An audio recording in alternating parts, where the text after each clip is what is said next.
So I have a question in connection with the former question about Hazrat Ibrahim alayhi salam. Some Muslims say that it's a virtuous act to attack Hindu temples and destroy the idols, and they give the example of Hazrat Ibrahim alayhi salam. Right. Did you ask this question before? Who did? I don't know. Before I came. Yes.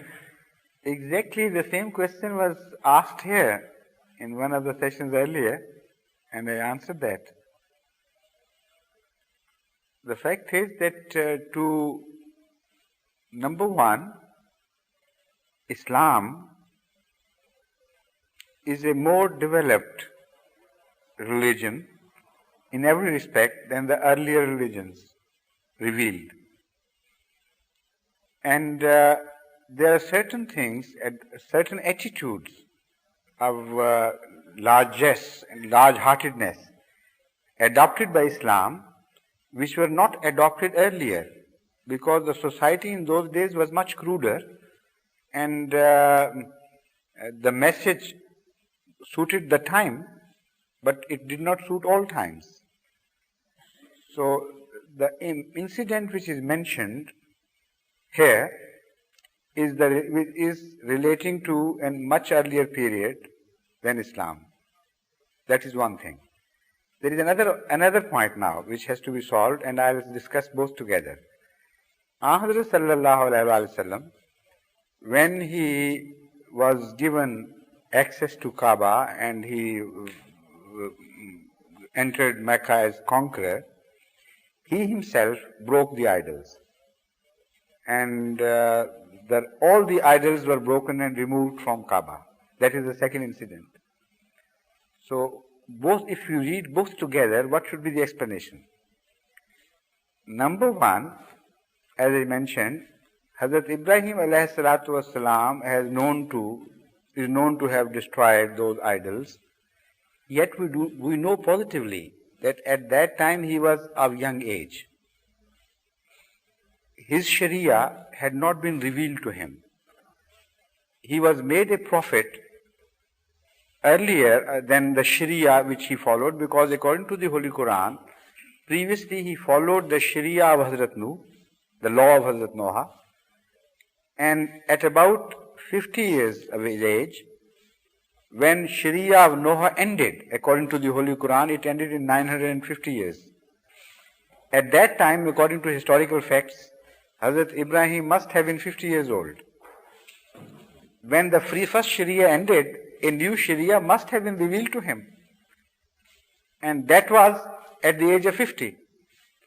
And this incident which is reported is of a much earlier time, when he was young. And we have no traces of Noah's Sharia. So we don't know the circumstances, whether at that time he was acting within the four walls of the Sharia or acting like a youth who was just filled with the love of unity, and he did it by way of argumentation, whatever you may call it.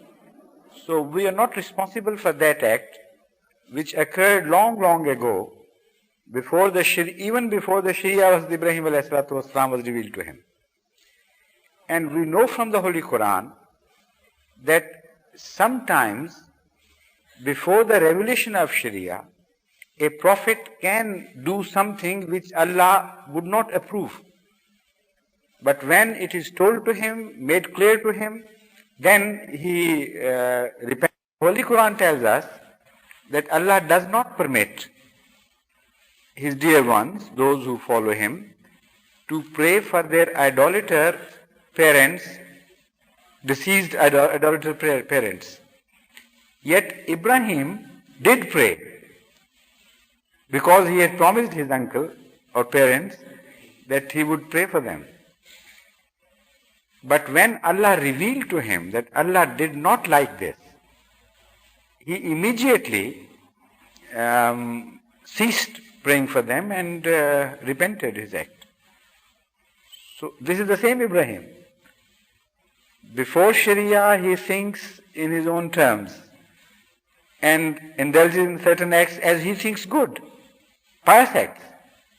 because praying for deceased parents appeared to be pious to him.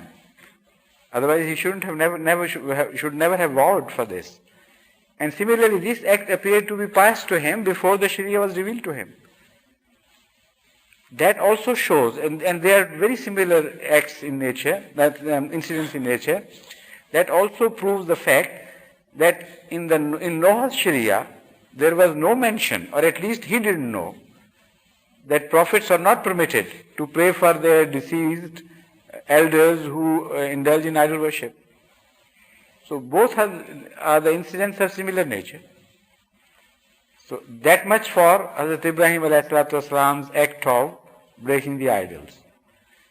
As far as Hazrat sallallahu alaihi wasallam is concerned, the reason is very obvious. There is no confusion about it. The fact is that Khana Kaaba was the first house of worship for Allah, not for idols. And this was misappropriated for a usage for which it was never built. It was reinstated.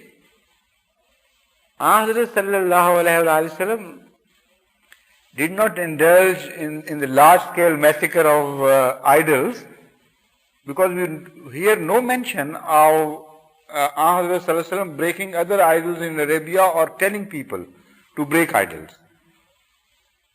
Because what he did was, he established the sanctity of places of worship, whether they were right or wrong, as such. And the Holy Qur'an very clearly enjoins upon Muslims to do that. So his own act of breaking the idols was a limited act pertaining to that situation of Khana Kaaba having been filled with idols where they did not belong. And it was a wrong committed against the first house of Allah's worship. So it had to be rectified.